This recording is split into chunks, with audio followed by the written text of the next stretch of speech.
ഇസ്ലാമിക തീവ്രവാദം തലയ്ക്ക് പിടിച്ച മനുഷ്യ പിശാചുക്കളുടെ മൃഗങ്ങളുടെ മറ്റൊരു ആക്രമണം കൂടി ലോകത്തെ ഞെട്ടിച്ചുകൊണ്ട് നടന്നിരിക്കുന്നു. അതും ഓസ്ട്രേലിയയിലെ സിഡ്നിയിലെ ആ ബോണ്ടി ബീച്ചിൽ ഒരു അപ്പനും മകനും നടത്തിയ ഭീകരാക്രമണത്തിൽ കൊല്ലപ്പെട്ടത് 16ഓളം വരുന്ന യഹൂദരാണ്. ആ ആക്രമണം വളരെ വലിയ രീതിയിലുള്ള മുന്നറിയിപ്പുകൾ ലോകത്തിന് നൽകുന്നുണ്ട്. ഇസ്ലാമിക് സ്റ്റേറ്റും മറ്റ് അനുബന്ധ തീവ്രവാദ സംഘടനകളും തങ്ങളുടെ ശക്തി കേന്ദ്രങ്ങളിൽ നിന്നും ലോകത്തിൻ്റെ വിവിധ ഭാഗങ്ങളിലേക്ക് എക്സ്പോർട്ട് ചെയ്ത സ്ലീപ്പർ സെല്ലുകൾ, മറ്റൊരു ഭാഷയിൽ പറയുകയാണെങ്കിൽ ചില ടൈം ബോംബുകൾ പൊട്ടിത്തെറിച്ച് തുടങ്ങിയിരിക്കുന്നു എന്നതിൻ്റെ വ്യക്തമായിട്ടുള്ള സൂചന. തീർച്ചയായിട്ടും ഈ ആക്രമണം നൽകുന്ന മുന്നറിയിപ്പ് എന്ത്? ഈ ആക്രമണം വളരെ വ്യക്തമായിട്ടുള്ള ചില സൂചനകൾ ക്രൈസ്തവർക്കും നൽകുന്നുണ്ട്. ഈ വിഷയങ്ങളാണ് നിലപാട് എന്ന ഈ ഒരു പ്രോഗ്രാമിലെ ഇന്നത്തെ എപ്പിസോഡിൽ ഞങ്ങൾ ചർച്ച ചെയ്യാൻ ആഗ്രഹിക്കുന്നത്. ഞാൻ ജോർജി, എന്നോടൊപ്പമുള്ളത് റോബിൻ ജോൺ. ലോകത്തെ നടുക്കി വീണ്ടും ഒരു ഭീകരാക്രമണം. ആ ഭീകരാക്രമണത്തിന് ഇത്തവണ ഇരകളാക്കപ്പെട്ടിരിക്കുന്നത് യഹൂദരാണ്, ജൂതന്മാരാണ്. നമ്മളതിൻ്റെ ദൃശ്യങ്ങളൊക്കെ കാണുമ്പോൾ ഈ ഇസ്ലാമിക തീവ്രവാദം എങ്ങനെയാണ് ഒരു മനുഷ്യനെ മൃഗമാക്കി മാറ്റുന്നത് അല്ലെങ്കിൽ പിശാചാക്കി മാറ്റുന്നത് എന്നതിൻ്റെ വലിയൊരു ഉദാഹരണം തന്നെയാണ് ഈ സിഡ്നി ബീച്ച്, ആ ബോണ്ടി ബീച്ചിൽ നിന്നും നമുക്ക് കഴിഞ്ഞ ദിവസങ്ങളിലൊക്കെ ലഭിച്ച ആ ഒരു ദൃശ്യങ്ങളും ഒപ്പം തന്നെ ആ വീഡിയോ ദൃശ്യങ്ങളും ഒക്കെ പറയുന്നത്. നമുക്കറിയാം, ഈ ഒക്ടോബർ 7, 2023 ഒക്ടോബർ 7 ഹമാസ് ഭീകരർ ഇസ്രായേലിലേക്ക് നടത്തിയ കിരാതമായിട്ടുള്ള ആക്രമണത്തിന് ശേഷം എത്രത്തോളം ആഴത്തിൽ ലോകത്തിൻ്റെ വിവിധ ഭാഗങ്ങളിൽ, വിവിധ രാജ്യങ്ങളിൽ ഈ യഹൂദ വിരുദ്ധത ഇൻജക്റ്റ് ചെയ്യുവാൻ ഇസ്ലാമിക തീവ്രവാദികൾ ശ്രമിച്ചുകൊണ്ടിരിക്കുന്നു. അതിൽ പലയിടങ്ങളിൽ അവർ വിജയിച്ചുകൊണ്ടിരിക്കുന്നു എന്നതിൻ്റെ വലിയൊരു ഉദാഹരണമാണ് ഈ ഓസ്ട്രേലിയയിലെ സിഡ്നി ബീച്ച്, ബോണ്ടി ബീച്ചിൽ നടന്ന ആ ഒരു ആക്രമണം. നമുക്ക് ആയിരക്കണക്കിന് പേർ ഒത്തുചേരുന്ന ആ ഒരു ആഘോഷം, വലിയ ടൂറിസ്റ്റ് ഡെസ്റ്റിനേഷനാണ് സിഡ്നിയിലെ ആ ബോണ്ടി ബീച്ച് എന്നൊക്കെ പറയുന്നത്. ഓസ്ട്രേലിയയെ സംബന്ധിച്ചിടത്തോളം ഇത്തരത്തിലുള്ള ഈ ഒരു ഗൺ അറ്റാക്സ് ഒക്കെ വളരെ റെയറായിട്ടാണ് നടക്കുക എന്നാണ് പറയുന്നത്. 1996 ഞാൻ മനസ്സിലാക്കുന്നിടത്തോളം അവിടെ പോർട്ട് ഓർദർ എന്ന് പറയുന്ന സ്ഥലത്ത് നടന്ന ഒരു ആക്രമണമായിരുന്നു. ഇതിനു മുമ്പ് നടന്ന വലിയൊരു വെടിവെപ്പ് ആക്രമണം, പൗരന്മാർ അല്ലെങ്കിൽ സാധാരണക്കാർ ആക്രമിക്കപ്പെട്ട വെടിവെപ്പ് ആക്രമണം. അതിൽ 35 പേരാണ് കൊല്ലപ്പെട്ടത്. ഇവിടെ നാം നോക്കുക, 16 പേർ കൊല്ലപ്പെട്ടിരിക്കുന്നു. അതിൽ 10 വയസ്സുള്ള കുട്ടി മുതൽ 87 വയസ്സുള്ള അമ്മച്ചി വരെയുണ്ട് അതിൻ്റെ അകത്ത്, ഈ കൊല്ലപ്പെട്ടവരിൽ. അപ്പോൾ അവർക്ക് ഈ തീവ്രവാദം തലയ്ക്ക് പിടിച്ചു കഴിഞ്ഞാൽ പിന്നെ പ്രായം നോട്ടമില്ല, അത് ആ മുമ്പിൽ ആരാണ് എന്നത് അവർക്ക് നോട്ടമില്ല. അവരെ സംബന്ധിച്ചിടത്തോളം അത് കാഫറുകളാണ്, ആണോ അല്ലയോ എന്ന് മാത്രമേ അവരെ സംബന്ധിച്ചിടത്തോളം നോട്ടമുള്ളൂ. ഇതിനകത്ത് നമ്മളെ അത്ഭുതപ്പെടുത്തുന്ന ഒരു വസ്തുത എന്ന് പറയുന്നത്, അതായത് ഇതിനകത്ത് ആക്രമണത്തിന് നേതൃത്വം നൽകിയത് ഈ സാജിദ് അക്രം, ഒപ്പം തന്നെ നവീദ് അക്രം എന്ന് പറയുന്ന അപ്പനും മകനുമാണ്. നമ്മളൊരു സിനിമയിലൊക്കെ, ഈ ഗോഡ് ഫാദർ എന്ന് പറയുന്ന സിനിമയിലൊക്കെ ഒരു ഡയലോഗുണ്ട്, ഈ നടി ഫിലോമിനെ പറയുന്ന ഒരു ഡയലോഗുണ്ട് അല്ലേ, കുടുംബടക്കം, ജഗദീഷിനോട് പറയുന്നത് കുടുംബടക്കം കള്ളന്മാരാണോ എന്ന് ചോദിക്കുന്ന ഒരു ഡയലോഗുണ്ട്. അത് തന്നെയാണ് ഇത് കാണുമ്പോൾ നമുക്ക് മനസ്സിലാകുന്നത്. കുടുംബടക്കം ഇസ്ലാമിക തീവ്രവാദികളാണ്, ഇസ്ലാമിക ഭീകരരാണ് എന്ന രീതിയിലേക്കാണ് കാര്യങ്ങളുടെ പോക്ക്. അപ്പോൾ ഒന്ന് ആലോചിച്ച് നോക്കുക, ഈ പറയുന്ന 50 വയസ്സുള്ള ഈ പറയുന്ന അപ്പൻ ഈ മകനെ എത്തരത്തിലായിരിക്കും വളർത്തിയിരിക്കുക. അമ്മയുടെ മുലപ്പാൽ കുടിച്ചു തുടങ്ങുന്നതിന് മുമ്പ് തന്നെ ആ കുട്ടിയുടെ ഉള്ളിലേക്ക് ഇസ്ലാമിക തീവ്രവാദം ഇഞ്ചെക്റ്റ് ചെയ്തിട്ടുണ്ട്. മാത്രമല്ല ഇപ്പോൾ ഏറ്റവും ലേറ്റസ്റ്റ് ഒടുവിലായിട്ട് വരുന്നുണ്ട്, ഈ ഇവരുടെ അമ്മ ഈ മകനെ ന്യായീകരിക്കുന്ന രീതിയിൽ, മകന് കണ്ണൊന്നുമില്ല, ഒന്നും ദുശീലങ്ങളൊന്നുമില്ല, പാവമാണ്, പഞ്ചപാവമാണ് എന്ന രീതിയിലേക്കുള്ള ന്യായീകരണങ്ങളിലേക്കും കാര്യങ്ങൾ പോകുന്നുണ്ട്. അപ്പോൾ ഒരു കുടുംബമടക്കം ഇസ്ലാമിക തീവ്രവാദത്തിലേക്ക് വരുന്നു, ഇസ്ലാമിക ഭീകരതയിലേക്ക് വരുന്നു. അപ്പോൾ നാം മനസ്സിലാക്കുക എങ്ങോട്ടാണ് ലോകത്തിൻ്റെ പോക്ക് എന്ന് പറയുന്നത്. രണ്ടാമത്തെ ഒരു കാര്യം കൂടി പരാമർശിച്ചിട്ട് ഞാൻ റോബിനിലേക്ക് വരാം.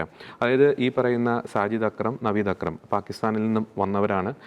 ഈ പറയുന്ന രാജ്യങ്ങൾ, ഇസ്ലാമിക തീവ്രവാദം അല്ലെങ്കിൽ ഇസ്ലാമിക തീവ്ര ഭരണകൂടം നിലനിൽക്കുന്ന രാജ്യത്ത് നിന്ന് വരുന്ന അഭയാർത്ഥികളിൽ പലരും എത്രത്തോളം അപകടമാണ് യൂറോപ്പിലും ഒപ്പം തന്നെ ഈ പറയുന്ന ഓസ്ട്രേലിയ പോലുള്ള രാജ്യങ്ങളിലും പാശ്ചാത്യ രാജ്യങ്ങളിലും സൃഷ്ടിക്കുന്നത് എന്നതിൻ്റെ ഏറ്റവും ഒടുവിലത്തെ ഉദാഹരണമാണ്, സംഭവമാണ് ഓസ്ട്രേലിയയിലെ സിഡ്നി ബോണ്ടി ബീച്ചിൽ. മാത്രമല്ല ഇവരുടെ ആ വാഹനത്തിൽ നിന്നൊക്കെ ഇസ്ലാമിക് സ്റ്റേറ്റിൻ്റെ പതാകകൾ കണ്ടെത്തുന്നു. എക്സ്ട്രീമിസ്റ്റ് ഐഡിയോളജി ഇൻജെക്റ്റ് ചെയ്യുന്ന മെറ്റീരിയൽസ്, അതിൻ്റെ ലീഫ്ലെറ്റുകൾ, ബുക്കുകളൊക്കെ കണ്ടെത്തുന്നു. അപ്പോൾ ഇസ്ലാമിക് സ്റ്റേറ്റ് അങ്ങ് നമുക്ക് ഓസ്ട്രേലിയ എന്ന് പറയുന്ന ഒറ്റപ്പെട്ട് കിടക്കുന്ന ഒരു ദ്വീപ് രാഷ്ട്രമാണ്. അവിടേക്ക് പോലും ഈ തീവ്രവാദത്തിൻ്റെ വേരുകൾ കടന്നു ചെന്ന് എത്തിയിരിക്കുന്നു എന്നത് നമ്മെ ആശങ്കപ്പെടുത്തുന്ന വസ്തുതയാണ്. അത് ചെന്ന് എത്താനുള്ള ആ ഒരു യഹൂദ വിരുദ്ധതയുടെ ചിറകിലേറി ആണ് ഇത്തരത്തിലുള്ള ഇസ്ലാമിക തീവ്രവാദം അവിടേക്ക് എത്തുന്നത്. മാത്രമല്ല ഇവർ ഒറ്റയ്ക്കല്ല ഇത് ചെയ്യുന്നത്, വളരെ വ്യക്തമാണ്. ഇവരുടെ റിമോട്ട് കൺട്രോൾ വേറെ എവിടെയാണ്. ആ ദൃശ്യങ്ങൾ കാണാൻ വളരെ പ്രൊഫഷണലായിട്ട് തന്നെയാണ് ഇവരിത് ആക്രമണം അഴിച്ചുവിട്ടത്, വെടിവെപ്പ് നടത്തിയത്. അപ്പോൾ റോബിനിലേക്ക് വരുമ്പോൾ, ഇസ്രായേലിൻ്റെ ആദ്യത്തെ പ്രതികരണം ഇതായിരുന്നു. ഞങ്ങൾ ഒരു മുന്നറിയിപ്പ് ഈ ഓസ്ട്രേലിയൻ ഭരണകൂടത്തിന് നൽകിയിരുന്നു. പക്ഷേ അവരത് ഗവനിച്ചില്ല. അവസാനം ആ ഗവനിക്കാത്തതിൻ്റെ ആ ഒരു പരിണിത ഫലം അവർക്ക് അനുഭവിക്കേണ്ടി വരുന്നു. യഹൂദരുടെ ഹനൂക്ക ആ ഒരു തിരുനാളിൽ വളരെ അവരെ സംബന്ധിച്ച് വൈകാരികമായ അടുപ്പമുള്ള തിരുനാൾ ഇത്തരത്തിലുള്ള വെടിവെപ്പ് നടക്കുന്നു. 16ഓളം പേർ കൊല്ലപ്പെടുന്നു. അപ്പോൾ ഓസ്ട്രേലിയ ഭരിക്കുന്നത് ഞാൻ മനസ്സിലാക്കുന്ന ഒരു ലെഫ്റ്റ് അനുഭവമുള്ള ഒരു ഭരണകൂടം തന്നെയാണ്. അപ്പോൾ ഇവർ തന്നെ വരുത്തിവെച്ചൊരു വിനയാണോ ഈ ഒരു തീവ്രവാദ ആക്രമണം എന്ന ചോദ്യത്തിന് നമുക്ക് എങ്ങനെ അതിന് മറുപടി നൽകാൻ സാധിക്കും? ഏറ്റവും പ്രധാനപ്പെട്ട കാര്യം, നമ്മൾ ഈ കോവിഡ് വന്ന സമയത്ത് ഈ കോവിഡ് പലപ്പോഴും അതിൻ്റെ സമ്പർക്കം എവിടെ നിന്നാണ് ഈ സമ്പർക്കം വന്നത് എന്ന് കണ്ട് അങ്ങനെ ആ റൂട്ടുകളിലൂടെ പോയിട്ട് കോവിഡ് കണ്ടെത്തി അതിനോട് ചേർന്ന് നിന്ന ആളുകൾക്കെല്ലാം അവരെല്ലാം പരിശോധിക്കാൻ സാധ്യതയുണ്ട്. അപ്പോൾ അങ്ങനെ ചെയ്തുകൊണ്ടിരുന്ന ആദ്യ കാലഘട്ടങ്ങളിൽ, തുടക്ക കാലഘട്ടങ്ങളിൽ ഈ അമേരിക്കയിൽ ചില കേസുകൾ സമ്പർക്കമില്ലാത്ത കേസുകൾ ഉയർന്നു വരുന്ന സാഹചര്യമാണ്. സമ്പർക്കമില്ല, എവിടെയും ആരുമായിട്ടും അവർക്ക് സമ്പർക്കമില്ല, പക്ഷെ അവർക്ക് കോവിഡ് പിടിച്ചു.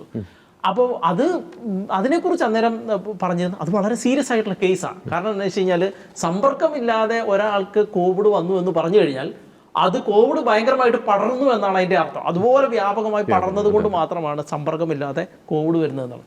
ഇപ്പോൾ ഈ പലപ്പോഴും യൂറോപ്പിലും അമേരിക്കയിലും അതുപോലെ ഇപ്പോൾ ഈ ഓസ്ട്രേലിയയിലും നടന്ന ഈ ആക്രമണങ്ങൾക്കെല്ലാം പലപ്പോഴും സമ്പർക്കം കണ്ടെത്താൻ കഴിയുന്നില്ല എന്നുള്ളതാണ് ഇതിൻ്റെ ഏറ്റവും വലിയ പ്രധാനപ്പെട്ട ഒരു കാര്യത്തിലാണ്. സമ്പർക്കം കണ്ടെത്താൻ കഴിയുന്നില്ല. പല കേസുകളിലും ഇവർ ഇൻഡിവിജ്വലായിട്ട് അവർ തന്നെ ചെയ്ത കേസുകളാണ്. അതിപ്പം ഇവിടെ യൂറോപ്പിലോ അമേരിക്കയിലോ ഓസ്ട്രേലിയ മാത്രമല്ല, ലോകത്തിൻ്റെ പല ഭാഗങ്ങളിലും നടക്കുന്ന തീവ്രവാദി ആക്രമണങ്ങൾക്ക് അങ്ങനെ ഒരു സ്വഭാവം, ഒരുപാടെണ്ണത്തിന് അങ്ങനത്തെ ഒരു സ്വഭാവമാണ്.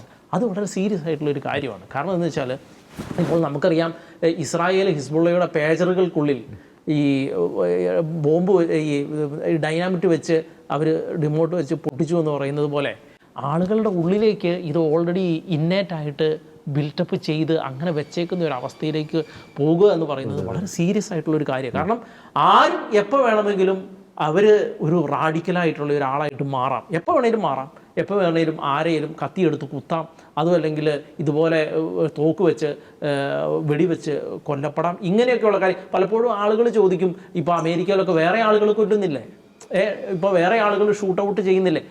അവർ ചെയ്യുന്ന ആ സാധനവും ഒരു മതത്തിൻ്റെ ഒരു ഐഡിയോളജിയുടെ അടിസ്ഥാനത്തിൽ ലോകമാസകല ഒരു ചെയിൻ പോലെ കിടന്നേച്ചിട്ട് അതിൻ്റെ അടിസ്ഥാനത്തിൽ ഏത് നിമിഷം വേണമെങ്കിലും ഒരു റാഡിക്കലായിട്ടുള്ള ഒരാളായി മാറുന്നു. അത് വെച്ചിട്ട് ആളുകളെ വെടിവെച്ച് കൊല്ലുന്നതാണ്. അതും തമ്മിൽ രാത്രിയും പകലും തമ്മിലുള്ള വ്യത്യാസമുണ്ട്. പലപ്പോഴും അത് വെച്ചാണ് ന്യായീകരിക്കാൻ ശ്രമിക്കുന്നത്. പക്ഷേ ഈ ഇസ്ലാമിക തീവ്രവാദം എന്ന് പറയുന്നത് അത് ഓരോ ആളുകളുടെയും ഉള്ളിൽ ഇതുപോലെ ഈ പേജറുകൾക്കുള്ളിൽ ഡൈനാമിറ്റ് വെച്ച പോലെ ഓരോ ആളുകളുടെ ഉള്ളിൽ ഡൈനാമിറ്റ് ആയിട്ട് അതിൻ്റെ ഉള്ളിൽ നിക്ഷേപിക്കപ്പെടുകയും അവരെപ്പോഴേലും ഒക്കെ എന്ന് വെച്ചാൽ ആർക്കും അറിയാൻ പറ്റുന്നില്ല, ആർക്കും മനസ്സിലാക്കാൻ പറ്റുന്നില്ല. ഇപ്പൊ ഇതിൻ്റെ ഉള്ളിലെ ആ മകൻ, 24 വയസ്സുള്ള ആ മകൻ, അയാളെ നോട്ടമിട്ടിരുന്നായിരുന്നു, IS-ന്റെ പേരിൽ നോട്ടമിട്ടിരുന്ന ഒരാളായിരുന്നു. പക്ഷേ എന്ന് വെച്ചാൽ ഇവരിങ്ങനെ ചെയ്യുമെന്ന് തിരിച്ചറിയാൻ കഴിയാത്ത ഒരവസ്ഥ. അതൊക്കെയാണ് യൂറോപ്പിലും അമേരിക്കയിലും എല്ലാം സംഭവിച്ചുകൊണ്ടിരിക്കുന്നത്. അതുപോലെ ഇപ്പോൾ ഓസ്ട്രേലിയയിൽ സംഭവിച്ച ഒരു കാര്യം എന്ന് പറയുന്നത്. അപ്പോൾ ഈ റാഡിക്കലൈസ്ഡ് ആയിട്ടുള്ള ഇസ്ലാമിക തീവ്രവാദം ഇന്ന് സ്ലീപ്പർ സെല്ലുകളായിട്ട് അത് ഐസൊലേറ്റ് ആയിട്ട് കിടന്ന് പൊട്ടിത്തെറിക്കാൻ തുടങ്ങിയിരിക്കുന്നു. അത് ലോകത്തിന് വളരെ വലിയ ഭീതിയാണ് സമ്മാനിക്കുന്നത്. ഇനി മറ്റൊരു കാര്യം പറഞ്ഞു കഴിഞ്ഞാൽ ഓസ്ട്രേലിയൻ ഗവൺമെൻറ് ലേബർ ഗവൺമെൻറ്റാണ്, ലെഫ്റ്റ് സ്വഭാവമുള്ള ഗവൺമെൻറ്റാണ്. ഈ ലെഫ്റ്റ് സ്വഭാവമുള്ള ഗവൺമെൻറ്റുകൾ യൂറോപ്പിലും ഇവിടെ എല്ലാം ഉള്ളത്. അതുപോലെ അമേരിക്കയിൽ ലെഫ്റ്റ്, ഇപ്പം സൊഹ്റാൻ മംദാനി, അദ്ദേഹം ആ ഉദാഹരണം വെച്ച് തന്നെ നമുക്ക് ഈ ഒരു ഭാഗം തുടങ്ങാം. എന്ന് വെച്ചാൽ സൊഹ്റാൻ മംദാനി എങ്ങനെയാണ് ന്യൂയോർക്കിൽ ജയിച്ചത്? കൃത്യമായിട്ട് ഇസ്ലാമിക വോട്ട് കേന്ദ്രീകരിച്ചാണ് അയാൾ ജയിച്ചത്. എന്ന് വെച്ചാൽ അയാളെ അങ്ങനെ ജയിപ്പിച്ചെടുക്കുക എന്നുള്ളത് ഡെമോക്രാറ്റുകളുടെ അജണ്ടയായിരുന്നു. കാരണം ഇസ്ലാമിക വോട്ട് ബാങ്ക് കേന്ദ്രീകരിക്കാൻ, മതത്തിൻ്റെ പേരിൽ കേന്ദ്രീകരിക്കാൻ കഴിയും. അതുകൊണ്ട് ആ രീതിയിലുള്ള ഒരാളെ നിർത്തി ആ വോട്ടുകൾ കേന്ദ്രീകരിച്ച് ആ വോട്ടുകൾ വെച്ച് ജയിക്കുന്നു. ഇതേ സ്ട്രാറ്റജി യൂറോപ്പിൻ്റെ പല ഭാഗങ്ങളിലും സംഭവിക്കുന്നത് കൊണ്ടാണ് ഈ യൂറോപ്പിൽ ഉയർന്നു വരുന്ന, അതും അല്ലെങ്കിൽ ഇവിടേക്ക് കുടിയേറി വന്നേച്ചിട്ട് അതിൽ നിന്നും ഉണ്ടാകുന്ന രാഷ്ട്രീയക്കാരെല്ലാം തീവ്ര ഇസ്ലാമിക രാഷ്ട്രീയക്കാരായി മാറുന്ന, റാഡിക്കലായിട്ടുള്ള രാഷ്ട്രീയക്കാരായി മാറുന്നതിൻ്റെ കാര്യം ഈ ലെഫ്റ്റ് ഗവൺമെൻറ്, ഇടതുപക്ഷ ഗവൺമെൻറ്, ഇവിടെയെല്ലാം ഭരിക്കുന്ന ഇടതുപക്ഷ ഗവൺമെൻറ്റുകൾ ഇവരെ ഇസ്ലാമിൻ്റെ പേരിലുള്ള ഈ ഇസ്ലാമിൻ്റെ വോട്ട് ബാങ്കിനെ ക്രോഡീകരിച്ച് അധികാരത്തിലേക്ക് എത്താൻ വേണ്ടി എളുപ്പവഴിയായിട്ട്, കുറുക്കുവഴിയായിട്ട് ഉപയോഗിക്കുന്നത്. അതുതന്നെയാണ് ഈ ലേബർ പാർട്ടിയും ഓസ്ട്രേലിയ ചെയ്തുകൊണ്ടിരുന്നത്. അവർ സാധാരണ ലെഫ്റ്റ് ഗവൺമെൻറ്റിൻ്റെ അതേ സ്വഭാവമായിരുന്നു. എന്ന് വെച്ചാൽ മൾട്ടി കൾച്ചറലിസം, അതിൻ്റെ പേരിൽ നിന്ന് അഫ്ഗാനിസ്ഥാനിൽ നിന്ന് അവിടെ നിന്നല്ല ആളുകളെ കൊണ്ടുവന്നു. അതിനുശേഷം ഇപ്പം ഫാത്തിമ പെയ്മാൻ എന്നെല്ലാം പറയുന്ന അവർ ലേബർ പാർട്ടിയിലായിരുന്നു. ഇപ്പോൾ പലസ്തീൻ്റെ പേരിൽ പ്രതിഷേധിച്ചതിൻ്റെ പേരിൽ അവസാനം ലേബർ പാർട്ടിയിൽ നിന്ന് മാറി ഇൻഡിപെൻഡൻ്റ് ആയിട്ട് ഇപ്പം അവർ അവിടെ ഓസ്ട്രേലിയൻ പാർലമെൻറ്റിൽ സെൻറ്ററായിട്ട് അവരുണ്ട്. പക്ഷേ ഇതെല്ലാം ലേബർ പാർട്ടി ഉയർത്തിക്കൊണ്ടുവന്ന ആളുകളാണ്. അവർ വളരെ തീവ്രമായിട്ടുള്ള ഇസ്ലാമിക തീവ്രത പുലർത്തുന്ന ആളുകളാണ്. അത് മാത്രമല്ല ഓസ്ട്രേലിയയിൽ കുറച്ച് കാലങ്ങളായിട്ട് ഇതുപോലുള്ള ആൻറ്റി ജൂയിഷ് സ്വഭാവം എന്ന് വെച്ചാൽ അത് ഈ പലസ്തീൻ്റെ പേരിലാണ് ഉണ്ടായേക്കുന്നത് എന്നുള്ളതാണ്. അവിടുത്തെ റാഡിക്കലായിട്ടുള്ള ഇസ്ലാമിസ്റ്റുകളാണ് ഉണ്ടാക്കിയത് എന്നുള്ളതാണ്. അവരെ ലെഫ്റ്റ് ഗവൺമെൻറ്, അവിടുത്തെ ലേബർ ഗവൺമെൻറ് അവരെ വോട്ട് ബാങ്ക് ആയിട്ട് യൂസ് ചെയ്യുകയും അതുപോലെ തന്നെ അവരുടെ പല കാര്യങ്ങൾക്ക് അവർ ഇവരെ പ്രൊമോട്ട് ചെയ്യുകയും ചെയ്യുന്നതിൻ്റെ അടിസ്ഥാനത്തിലാണ് ഇത് സംഭവിക്കുന്നത് എന്നുള്ളത് വളരെ കൃത്യമായിട്ട് അത് ബെഞ്ചമിൻ നെതന്യാഹു തന്നെ കഴിഞ്ഞ ഓഗസ്റ്റിലാണ് ബെഞ്ചമിൻ നെതന്യാഹു ആന്റണി ആൽബനീസ് ഓസ്ട്രേലിയയുടെ പ്രധാനമന്ത്രിക്ക് കത്തെഴുതുന്നത്. നിങ്ങളുടെ അവിടെ ആന്റിസെമിറ്റിസം വളരെ രൂക്ഷമാണ്. അദ്ദേഹം എഴുതിയേക്കുന്നത് വളരെ കൃത്യമാണ്. എന്ന് വെച്ചാൽ അദ്ദേഹം എഴുതിയേക്കുന്നത് ഇങ്ങനെ: I am concerned with the alarming rise of antisemitism in Australia and the lack of decisive action by your government to confront it എന്ന് അദ്ദേഹം കൃത്യമായിട്ട് പറയുന്നുണ്ട്. കാരണം വളരെ കൃത്യമായിട്ട് ആന്റിസെമിറ്റിസം ഉണ്ട്, അതിനെ തടയാൻ വേണ്ടിയിട്ട് നിങ്ങളുടെ ഗവൺമെന്റ് ഒന്നും ചെയ്യുന്നില്ല. ഇത് തന്നെയാണ് യൂറോപ്പിലെ പല ഇടതുപക്ഷം ഭരിക്കുന്ന രാജ്യങ്ങളിലും എല്ലാം സംഭവിച്ചുകൊണ്ടിരിക്കുന്നത്. വെച്ചാൽ കൃത്യമായിട്ട് ഇപ്പം ഇസ്രായേൽ പ്രധാനമന്ത്രി കൃത്യമായിട്ട് ബെഞ്ചമിൻ നെതന്യാഹുവിൻ്റെ ഒപ്പോടുകൂടി കൃത്യമായിട്ട് അദ്ദേഹം ഈ ആന്റണി ആൽബനീസിന് എഴുതിയതാണ് നിങ്ങളുടെ രാജ്യത്തിൽ ഇത് വന്ന് ഈ ആന്റിസെമിറ്റിസം രൂക്ഷമായിക്കൊണ്ടിരിക്കുകയാണ്, അതിനെതിരെ നിങ്ങൾ ഒരു നടപടിയും എടുക്കുന്നില്ല എന്ന് പറഞ്ഞ് വളരെ കൃത്യമായിട്ട് കഴിഞ്ഞ ഓഗസ്റ്റിൽ അദ്ദേഹം ഈ ആന്റണി ആൽബനീസിന് കത്തെഴുതി. അതുകൊണ്ടാണ് ഇസ്രായേൽ അത്രയും വലിയ വിമർശനം ഉന്നയിച്ചത്. എന്നാൽ അതിനുശേഷം കൃത്യമായിട്ട് ഇവർ ഒരു നടപടിയും എടുത്തില്ല. എന്ന് വെച്ചാൽ അയാൾ അതിനുശേഷം ഇപ്പം ഈ ഇതുണ്ടായതിനു ശേഷം, ഈ ആക്രമണം ഉണ്ടായതിനു ശേഷം ഈ Anthony Albanese prime minister of Australia എന്ന് പറഞ്ഞാൽ ലെറ്റർ ഹെഡിൽ അയാൾ എഴുതിയേക്കുന്ന ഒരു സാധനം ഇതാ: the scenes in Bondi are shocking and distressing. Police and emergency responders are on the ground working to save lives. My thoughts are with every person affected എന്നൊക്കെ പറഞ്ഞിട്ട് അയാൾ അങ്ങനെ എഴുതിയേക്കുന്നത്. അതിൻ്റെ ഉള്ളിൽ ഒരിക്കൽ പോലും ഇത് ഹനുക്കയുടെ ഇടയിലുണ്ടായ ആക്രമണമാണെന്നോ ഇത് ആന്റിസെമിറ്റിസം ജൂയിഷ് വിരുദ്ധമായ ആക്രമണമാണ് നടന്നതെന്നോ അയാൾ പരാമർശിക്കാൻ തയ്യാറായില്ല എന്നുള്ളത് അത് വളരെ വലിയ വിമർശനം ഉയർന്നൊരു കാര്യമായിട്ട് ഉയർന്നു വന്നായിരുന്നു. കാരണം അയാൾ അങ്ങനെ ആ ഒരു രീതിയിൽ പരാമർശിക്കാൻ തയ്യാറാകുന്നില്ല. അപ്പോൾ പലപ്പോഴും ഇപ്പോൾ ഈ ആന്റിസെമിറ്റിസം അതുപോലെ ക്രൈസ്തവർക്കെതിരെയുള്ള ആക്രമണമാണെങ്കിൽ ഈ രാജ്യങ്ങളിൽ, യൂറോപ്പിലാണെങ്കിലും അമേരിക്കയിലാണെങ്കിലും ഓസ്ട്രേലിയ അടക്കമുള്ള രാജ്യങ്ങളിൽ ഉയർന്നു വരാനുള്ള ഏറ്റവും പ്രധാനപ്പെട്ട കാര്യം എന്ന് പറഞ്ഞാൽ ഇവരിങ്ങനെ ഈ തീവ്ര ഇസ്ലാമിസ്റ്റുകളെ എതിർക്കുന്ന ആളുകൾ എതിർത്ത് സംസാരിക്കുമ്പോൾ, അല്ലെ ഈ ഇസ്ലാമിക റാഡിക്കലൈസേഷനെ എതിർത്ത് സംസാരിക്കുമ്പോൾ, അല്ലെ അതുപോലുള്ള ആക്രമണങ്ങളെ എതിർത്ത് സംസാരിക്കുമ്പോൾ ഇതെല്ലാം ഒരു റേസിസ്റ്റ് ചിന്താഗതിയാണെന്നും അതിൻ്റെ ഭാഗമാണ് എന്ന് പറഞ്ഞ് അവരിതിനെയെല്ലാം അടിച്ചമർത്താൻ ശ്രമിക്കുകയാണ് ഈ നാടുകളിലെല്ലാം സംഭവിച്ചുകൊണ്ടിരിക്കുന്നത്. യൂറോപ്പിലെ പല കേസുകളിൽ നമ്മൾ നേരത്തെ ചർച്ച ചെയ്തിട്ടുള്ള ഇതെല്ലാം റേസിസമായിട്ട് കണ്ട് ഇതിനെയെല്ലാം ഈ ഇടതുപക്ഷ ഗവൺമെൻറ്റുകൾ അടിച്ചമർത്താനാണ് ശ്രമിക്കുന്നത്. ഇത് ഇസ്ലാമിസ്റ്റുകൾക്ക് വളമാവുകയാണ്. അതിൻ്റെ പേരിൽ ഇസ്ലാമിസ്റ്റുകൾ ഈ നാടുകളിലെല്ലാം വളരെ വലിയ ആക്രമണങ്ങൾ നടത്തുന്നു. അതുപോലെ തന്നെ വലിയ കാര്യങ്ങൾ മാത്രമേ നമ്മൾ കേൾക്കുന്നുള്ളൂ. ഇപ്പോൾ ഈ ബെഞ്ചമിൻ നെതന്യാഹു പറഞ്ഞ പോലെ ഒരുപാട് കേസുകൾ നിങ്ങളുടെ നാട്ടിൽ ആന്റിസെമിറ്റിസം ഉണ്ടാകുന്നുണ്ട്. അതിന്റെ അടിസ്ഥാനത്തിലാണ് ഈ കത്തെഴുതുന്നതെന്ന് പറയുന്നുണ്ട്. എന്നുവെച്ചാൽ യൂറോപ്പിലും അമേരിക്കയിലും ഇവിടെയെല്ലാം ചെറിയ ഒരുപാട് കേസുകൾ ഉണ്ടാകുന്നുണ്ട്. പക്ഷേ വലിയ കേസുകൾ, ആ ചെറിയ കേസുകളാണ് വലിയ കേസുകളിലേക്ക് നയിക്കുന്നത്. അത് ഒരു തുടർച്ചയായിട്ട് മാറുന്ന ഒരവസ്ഥയിലേക്ക് എത്തുകയാണ് എന്നുള്ളതാണ്. അപ്പോൾ ഈ ഇടതുപക്ഷ ഗവൺമെൻറ്റിൻ്റെ നിസ്സംഗതയും അവരുടെ കണ്ണടക്കലും അവരുടെ പൊളിറ്റിക്കൽ ഇസ്ലാമിനോടുള്ള അടിമത്വവും അനുഭാവവും ഒക്കെ തന്നെയാണ് ഇതുപോലുള്ള ആക്രമണങ്ങൾക്ക് വഴിവെക്കുന്നത്. അതുതന്നെയാണ് ഓസ്ട്രേലിയയിലും സംഭവിച്ചതെന്ന് മാത്രമേ നമുക്ക് പറയാൻ കഴിയുകയുള്ളൂ. ഓക്കെ, നമ്മൾ ഈ ആക്രമണം നടന്ന ആ ഒരു പശ്ചാത്തലം, നമുക്കറിയാം ഈ ഹനൂക്ക ആ ഒരു ആഘോഷം, ആ തിരുനാൾ, അതിൻ്റെ ഒരു ചരിത്ര പശ്ചാത്തലം കൂടി നാം മനസ്സിലാക്കേണ്ടിയിരിക്കുന്നു. എനിക്ക് തോന്നുന്നു അവർ തിരഞ്ഞെടുക്കാനുള്ള ചില കാരണങ്ങൾ കൂടി, ഈ ആക്രമണത്തിന് ആ ദിവസം തിരഞ്ഞെടുക്കാനുള്ള പല കാരണങ്ങളുണ്ട്. അതിൻ്റെ ഒരു കാരണമുണ്ട് ഈ ജെറുസലേമിൻ്റെ പുനരുദ്ധാരണം, ഒപ്പം തന്നെ ഈ ദേവാലയത്തിൻ്റെ, നമുക്കറിയാം ദേവാലയം എന്ന് പറയുന്നത് വളരെ സെൻസിറ്റീവ് ആയിട്ടുള്ളൊരു കാര്യമാണ്. നിർമ്മിതി അല്ലെങ്കിൽ അതുമായി ബന്ധപ്പെട്ടാണ് ഈ ഹനൂക്ക ആഘോഷം. അപ്പോൾ ആ ഒരു ദിനം തിരഞ്ഞെടുത്തതിന് പിന്നിൽ പല കാരണങ്ങളും ഉണ്ട്. നമുക്കറിയാം ഈ ജെറുസലേം ദേവാലയം, അതിനെ ചൊല്ലിയാണുള്ള പല തർക്കങ്ങളും കാര്യങ്ങളൊക്കെ നടക്കുന്നത്. രണ്ടാമത്തെ ഒരു കാര്യം കൂടി, ഇപ്പോൾ റോബിൻ പറഞ്ഞ ആദ്യത്തെ ഒരു ഉദാഹരണം ഇതാണ്, സമ്പർക്കമില്ലാതെ കോവിഡ് വ്യാപനം. അത് വളരെ മികച്ചൊരു ഉദാഹരണം തന്നെയാണ്. നമുക്കറിയാം ഈ പറയുന്ന അഭയാർത്ഥികളിലൂടെ, അതായത് ഇസ്ലാമിക് സ്റ്റേറ്റ് പ്രബലമായിരുന്ന നാടുകളിൽ നിന്നും യൂറോപ്യൻ രാജ്യങ്ങളിലേക്കും പല രാജ്യങ്ങളിലേക്കും ഇസ്ലാമിക തീവ്രഭരണം നടക്കുന്ന പല രാജ്യങ്ങളിൽ നിന്നും അഭയാർത്ഥി പ്രവാഹം വലിയ തോതിൽ നടന്നിട്ടുണ്ട്. ആ അഭയാർത്ഥി പ്രവാഹത്തിന് മറവിൽ ഇത്തരത്തിലുള്ള ഈ സാജിദ് അക്രമനെ പോലുള്ള പല ടൈം ബോംബുകളെയും അവർ എക്സ്പോർട്ട് ചെയ്തിട്ടുണ്ട്. ആ ടൈം ബോംബുകൾ ഇങ്ങനെ ലോകത്തിൻ്റെ വിവിധ ഭാഗങ്ങളിൽ പൊട്ടിത്തെറിക്കാൻ ആരംഭിച്ചിരിക്കുന്നു എന്നതിൻ്റെ വ്യക്തമായിട്ടുള്ള സൂചന തന്നെയാണ് ഇത് സംഭവിക്കുന്നത്. അപ്പോൾ ജോണിലേക്ക് വരുമ്പോൾ, ജോൺ, ഞാൻ ഈ ഒരു ആക്രമണത്തെക്കുറിച്ച് നമ്മൾ ചിന്തിക്കുമ്പോൾ ഈ പറയുന്ന അപ്പനും മകനും അവർ വെടിവെച്ച് ഇട്ടവരെ അവർക്ക് ജീവിതത്തിൽ ഇപ്പോൾ നേരിട്ട് കണ്ടിട്ടുണ്ടാവില്ല. അവരുമായിട്ട് യാതൊരു വിദ്വേഷവും ഇല്ലാത്തവരായിരിക്കാം, അവരുമായിട്ട് ഏതെങ്കിലും തരത്തിലുള്ള അസ്വാരസ്യങ്ങളോ അല്ലെങ്കിൽ ശത്രുതയോ ഒന്നും ഇല്ലാത്തവരായിരിക്കാം. പക്ഷേ അവരെ പ്രേരിപ്പിച്ചത് ഈ യഹൂദ വിരുദ്ധത, ഈ ആൻറ്റി സെമിറ്റിസം. അത് എത്രത്തോളം ഒരു ഭീകരത, എങ്ങനെയാണ് ഇവരെ, ഞാൻ തുടക്കത്തിൽ പറഞ്ഞതുപോലെ ഈ ആൻറ്റി സെമിറ്റിസം, ഈ പറയുന്ന ഇസ്ലാമിക തീവ്രവാദികളെ, യഹൂദരെ കാണുമ്പോൾ ഈ മൃഗമാക്കി മാറ്റുക നമ്മളെ ആശങ്ക ജനിപ്പിക്കുന്ന ഒരു കാര്യം. ഈ ജൂതവിരുദ്ധത എന്നത് ഇന്നും ഇന്നലെയും തുടങ്ങിയ കാര്യങ്ങളല്ല, അത് നൂറ്റാണ്ടുകൾ പഴക്കമുണ്ട് അതിൻ്റെ ഒരു സംഗതിക്ക്. അപ്പോൾ ഇതിൽ ആദ്യം പറഞ്ഞു വരുന്നത് ഒരു ആശയം കൊണ്ടാണ് മനുഷ്യൻ ജീവിക്കുന്നത്. വളർന്നു വരുന്ന ഒരു കുട്ടി ജനിച്ചു വളരുന്നത് തന്നെ ഒരു ബ്ലാക്ക് ബോർഡാണെന്ന് പറയാം. അപ്പോൾ അതിൽ എഴുതപ്പെടുന്ന കാര്യങ്ങളാണ് ആ കുട്ടി ജീവിക്കുന്നത്, പിന്നീട് ജീവിക്കുന്നത്.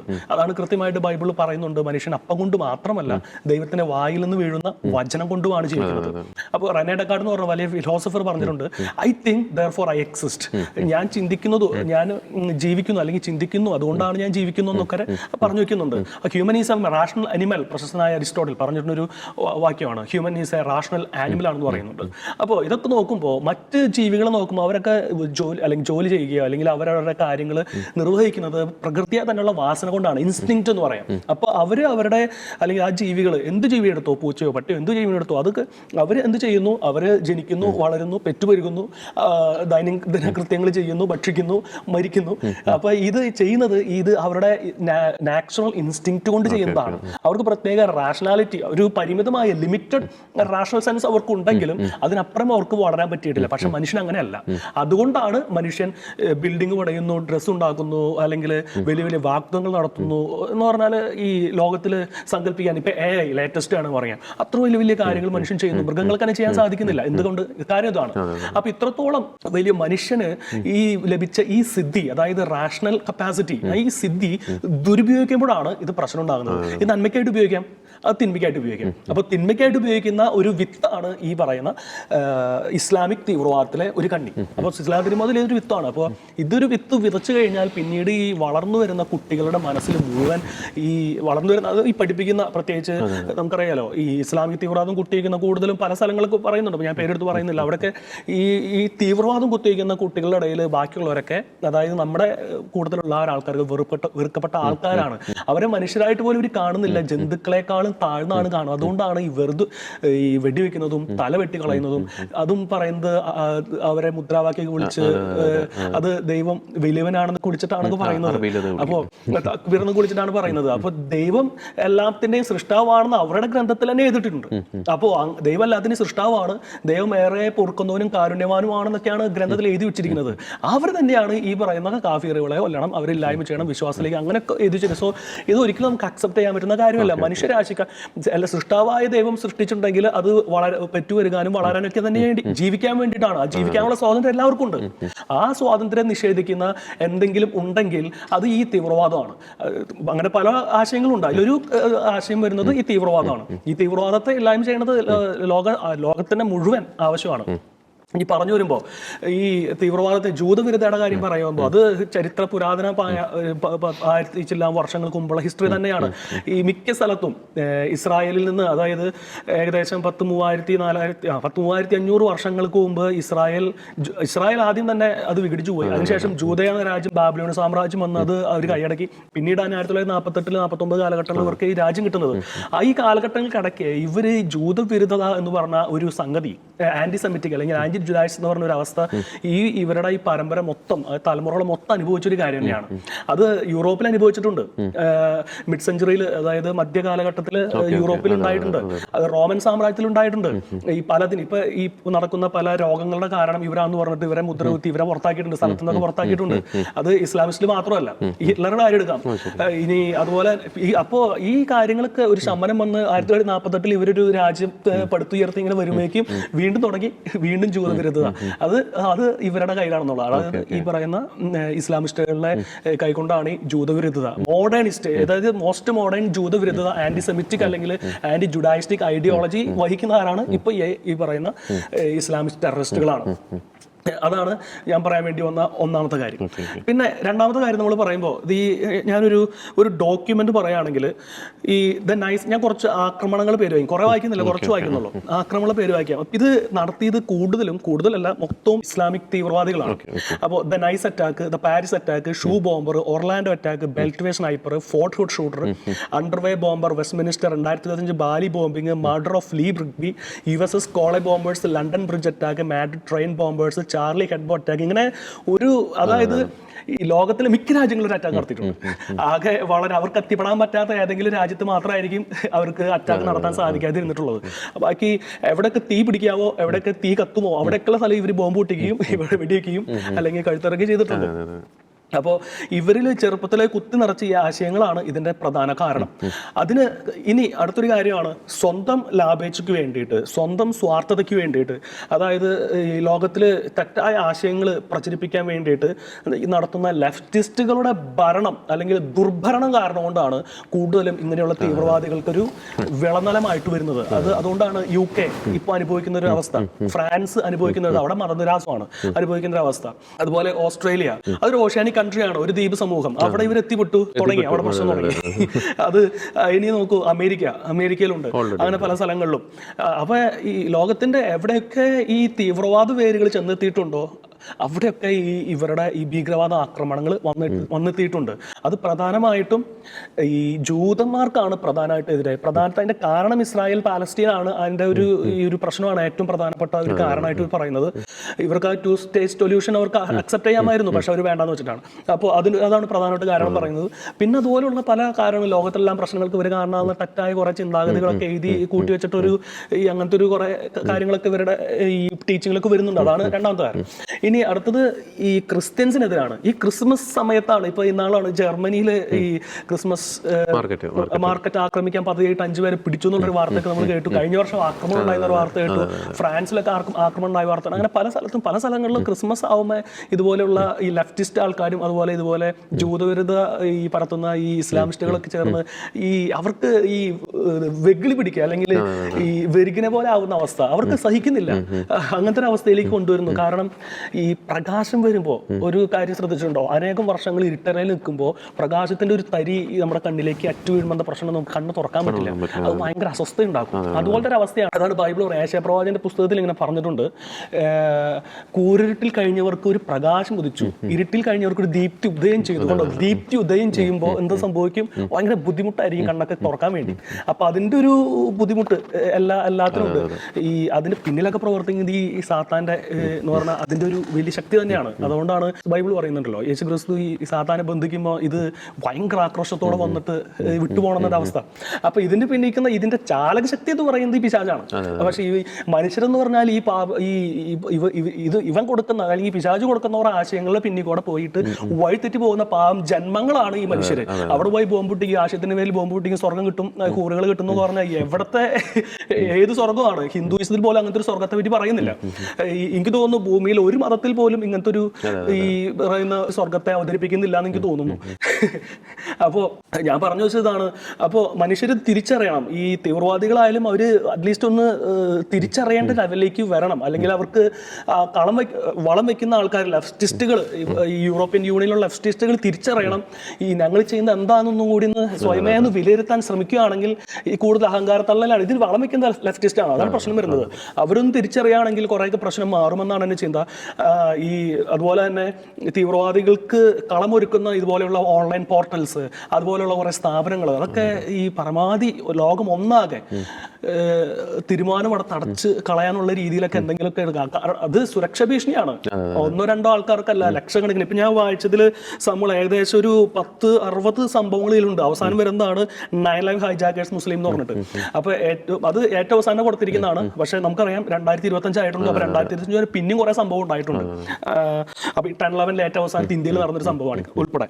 അപ്പോൾ ഈ ഇത് പറയുന്നത് ഇത്രേ ഉള്ളൂ, ഈ തീവ്രവാദത്തെ, ഇസ്ലാമിക തീവ്രവാദത്തെ, ഈ ആധുനിക ലോകത്തിന് വിപത്ത് എന്ന് വേണമെങ്കിൽ പറയാവുന്ന ഇസ്ലാമിക തീവ്രവാദത്തെ തുടച്ചു മാറ്റാൻ വേണ്ടിയിട്ട് അത് നല്ല രീതിയിൽ ജനങ്ങൾക്ക് അവർക്കും നന്മയാകുന്ന രീതിയിൽ തുടച്ചു മാറ്റാനുള്ള എന്തെങ്കിലും മനുഷ്യൻ ചെയ്യണം എന്നാണ് എൻ്റെ ഒരു അഭ്യർത്ഥന. ഓക്കെ, യെസ്, കറക്റ്റാണ്. ഞാൻ ലാസ്റ്റായിട്ട് ഒരു കാര്യം കൂടി പറയാൻ ആഗ്രഹിക്കുന്നു. അതായത് ഈ ഇസ്ലാമിക തീവ്രവാദികളുടെ മോഡസ് ഓഫ് ഓപ്പറാൻഡി അത് മാറിയിരിക്കുന്നു. നമുക്കറിയാം പഹൽഗാം ആക്രമണം, ഒപ്പം തന്നെ ഈ ബോണ്ടി ബീച്ചിലെ ആക്രമണം. ഈ ബോണ്ടി ബീച്ചിലെ ആക്രമണം എന്ന് പറയുന്നത് ഈ ആക്രമിക്കാൻ വന്നവർക്ക് കൃത്യമായിട്ട് അറിയാം അവിടെ വന്ന് കൂടിയവരിൽ എല്ലാവരും തന്നെ ജൂത കുടുംബമാണ്, അല്ലെങ്കിൽ അവരുടെ ഭാഷയിൽ പറയുകയാണെങ്കിൽ ഈ കാഫറുകളാണ്.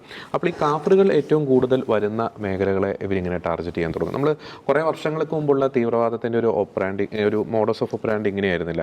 അവർ ട്രെയിനുകൾ ബോംബ് വയ്ക്കുന്നു, അല്ലെങ്കിൽ പൊതുഗതാഗത സംവിധാനങ്ങളിൽ ബോംബ് വയ്ക്കുന്നു, മാർക്കറ്റുകളിൽ എല്ലാ ജനങ്ങളും വരുന്ന മാർക്കറ്റുകളിൽ ബോംബ് വയ്ക്കുന്നു, അല്ലെങ്കിൽ പ്ലെയിൻ ഹൈജാക്ക് ചെയ്യുന്നു. അപ്പോൾ ഈ അവിടെ കൊല്ലപ്പെടുന്നവരിൽ മറ്റ് ഈ പറയുന്ന കാഫറുകളും, അവരുടെ ഭാഷയിൽ പറയുന്ന കാഫറുകളും ഉണ്ട്, ഇവരുടെ മതത്തിൽപ്പെട്ടവരും ഉണ്ട്. പക്ഷേ ഇപ്പോൾ അങ്ങനെയല്ല സംഭവിക്കും. ഇപ്പോൾ പഹൽഗാമിൽ അങ്ങനെയാണ് സംഭവിച്ചത്. അവിടെ അവർ ഒരു ടൂറിസ്റ്റ് ഡെസ്റ്റിനേഷൻ, അവിടെ കലിമ ചൊല്ലാൻ അറിയില്ലാത്തവരെ തെരഞ്ഞു പിടിച്ച് വെടിവെച്ച് കൊല്ലുന്നു. കാഫറുകളെ മാത്രമേ കൊന്നിട്ടുള്ളൂ. ഇപ്പോൾ ഈ പറയുന്ന ബോണ്ടി അറ്റാക്ക്, അവിടെ കൊല്ലപ്പെട്ടവരിൽ കാഫറുകൾ മാത്രമാണ്. അപ്പോൾ ആ ഒരു രീതിയിലേക്ക് ഇവരുടെ ഒരു മോഡസ് ഓഫ് ഓപ്പറാൻഡി മാറുന്നു എന്നത് ആശങ്ക ജനിപ്പിക്കുന്ന കാര്യമാണ്. അതായത് കൃത്യമായിട്ടും തങ്ങളുടെ തീവ്രവാദ ആശയപ്രകാരം നിലനിൽക്കാൻ പാടില്ല അല്ലെങ്കിൽ ജീവിക്കാൻ പാടില്ല എന്ന് ഇവർ കരുതുന്നവരെ വെടിവെച്ച് കൊല്ലുന്നു. ഇപ്പോൾ ക്രിസ്മസ് മാർക്കറ്റുകളാണ്, അതായത് ക്രിസ്മസ് മാർക്കറ്റുകളാണ് ഇവർ ടാർഗറ്റ് ചെയ്യുന്നത്. അവിടെ വരുന്നവരാരാണ്? ക്രൈസ്തവരാണ്. അപ്പോൾ ഇവരുടെ ഉള്ളിൽ ക്രൈസ്തവ വിരുദ്ധത ശക്തമായിട്ടുണ്ട്, ജൂത വിരുദ്ധത ശക്തമായിട്ടുണ്ട്. അപ്പോൾ ഇവരുടെ ഒരു ടാക്ടിക്സ് ഇങ്ങനെ മാറിക്കൊണ്ടിരിക്കുകയാണ്. പിന്നെ ഈ ഇത്തരത്തിലുള്ളൊരു അറ്റാക്ക് എന്ന് പറയുന്നത് പെട്ടെന്നൊരു സുപ്രഭാതത്തിൽ പൊട്ടിമുളച്ച ഒരു ആശയമല്ല. വർഷങ്ങൾക്ക് മുമ്പ് നമ്മളൊരു ഓഡിയോ ക്ലിപ്പ് വൈറലായിട്ട് മാറിയിരുന്നു. ഇപ്പോൾ കേരളത്തിൽ നിന്നും ഇസ്ലാമിക് സ്റ്റേറ്റിലേക്ക് പോയ ഈ പറയുന്ന ഐഷയായിട്ട് മാറിയിട്ടുള്ള സോണിയ സെബാസ്റ്റ്യൻ്റെ ഭർത്താവ്, ഈ പറയുന്ന അബ്ദുൾ റാഷിദ് എന്ന് പറയുന്ന ആളുടെ ഒരു വോയിസ് ക്ലിപ്പ്. ആ വ്യക്തി, അയാൾ പറയുന്ന ഒരു കാര്യമുണ്ട്, നിങ്ങളുടെ കയ്യിലുള്ള എന്ത് ആയുധം വേണമെങ്കിലും യൂസ് ചെയ്യാം. ഇപ്പോൾ തോക്ക് യൂസ് ചെയ്യാം, അല്ലെങ്കിൽ ഈ പറയുന്ന വാഹനം ഇടിച്ചു കയറ്റാം. ഇപ്പോൾ അദ്ദേഹം ഒരു ഉത്സവത്തിൻ്റെ അല്ലെങ്കിൽ ഒരു പൂരത്തിൻ്റെ ഒക്കെ പേര് പറയുന്നുണ്ട്, അവിടേക്ക് വാഹനം ഇടിച്ചു കയറ്റാം. ഇനി ഇതൊന്നും ഇല്ലെങ്കിൽ നിങ്ങളുടെ വീട്ടിൽ ഉള്ള ആ കത്തി എടുത്ത് കുത്താം. അപ്പോൾ വർഷങ്ങൾക്ക് മുമ്പ് ഇവർ പ്ലാൻ ചെയ്ത കാര്യങ്ങൾ ഇവർ തന്നെ അവരുടെ ശക്തി കേന്ദ്രങ്ങളിൽ നിന്നും വിവിധ ഭാഗങ്ങളിലേക്ക് എക്സ്പോർട്ട് ചെയ്ത ഇസ്ലാമിസ്റ്റുകളിലൂടെ ഇവർ നടപ്പാക്കിക്കൊണ്ടിരിക്കുന്നു. പക്ഷേ അത് തിരിച്ചറിയാൻ ഇപ്പോൾ ജോണും റോബിനും പറഞ്ഞതുപോലെ ഇത്തരത്തിലുള്ള ലെഫ്റ്റ് ഗവൺമെൻറ്റുകൾ അല്ലെങ്കിൽ ഇവരോട് മൃദു അനുഭാവം പുലർത്തുന്ന ഭരണ സംവിധാനങ്ങൾ തയ്യാറായില്ല, അല്ലെങ്കിൽ ബോധപൂർവമോ അല്ലാതെയോ അവർ അത്തരത്തിലുള്ള കാര്യങ്ങളെ മറച്ചു വെച്ചു എന്നതാണ് യാഥാർത്ഥ്യം. ഇസ്ലാമിക ഭീകരതയ്ക്കെതിരെ, തീവ്രവാദത്തിനെതിരെ ഒരു തരത്തിലുള്ള ഒരു കോംപ്രമൈസും പാടില്ല എന്നതിൻ്റെ വീണ്ടുമുള്ള ഒരു മുന്നറിയിപ്പ് സന്ദേശമാണ് ഇത്തരത്തിലുള്ള പല ഭീകരാക്രമണങ്ങളും നമുക്ക് നൽകുന്നത്. വളരെ ജാഗ്രത പാലിക്കേണ്ടിയിരിക്കുന്നു. കാരണം ഒരു കോവിഡ് വൈറസ് പോലെ ചൈനയിലെ ഒരു പ്രദേശത്ത് പൊട്ടിപ്പുറപ്പെട്ട വൈറസ് എങ്ങനെയാണോ ലോകത്തിൻ്റെ വിവിധ ഭാഗങ്ങളിൽ വ്യാപിച്ചത്, സമാനമായിട്ടുള്ള രീതിയിൽ തന്നെയാണ് തീവ്രവാദത്തിൻ്റെ പ്രഭവ കേന്ദ്രങ്ങളിൽ നിന്നും അത്തരം ആശയങ്ങൾ പേറുന്നവർ ലോകത്തിൻ്റെ വിവിധ ഭാഗങ്ങളിൽ ഇങ്ങനെ വ്യാപിച്ചുകൊണ്ടിരിക്കുന്നത്. അതിന് സാങ്കേതികവിദ്യയുടെ സഹായവും സോഷ്യൽ മീഡിയ സഹായവും ഒക്കെ അവർക്കുണ്ട്. അതിനാൽ തന്നെ ജാഗ്രത ശക്തമാക്കേണ്ടിയിരിക്കുന്നു. ഏത് വിധേനയും ലോകത്തിൻ്റെ സമാധാനം കെടുത്തുന്ന ഈ കൂട്ടരെ, അതായത് ഇസ്ലാമിക തീവ്രവാദികളെ എന്നേക്കുമായി ഇല്ലായ്മ ചെയ്യുവാനുള്ള അടിയന്തര പ്രാധാന്യമുള്ള നടപടികളാണ് ലോകരാജ്യങ്ങളുടെ ഭാഗത്തു നിന്ന് ഉണ്ടാകേണ്ടത്. അതിന് യാതൊരു തരത്തിലുള്ള ഒരു കോംപ്രമൈസും ആ ഒരു വിഷയത്തിൽ കാണിക്കാൻ പാടില്ല എന്ന നിലപാട് അറിയിച്ചുകൊണ്ട് മറ്റൊരു വിഷയത്തിലെ നിലപാടുമായി ഞങ്ങൾ വീണ്ടും വരുന്നതായിരിക്കും. എല്ലാ പ്രിയപ്പെട്ട പ്രേക്ഷകർക്കും നന്ദി.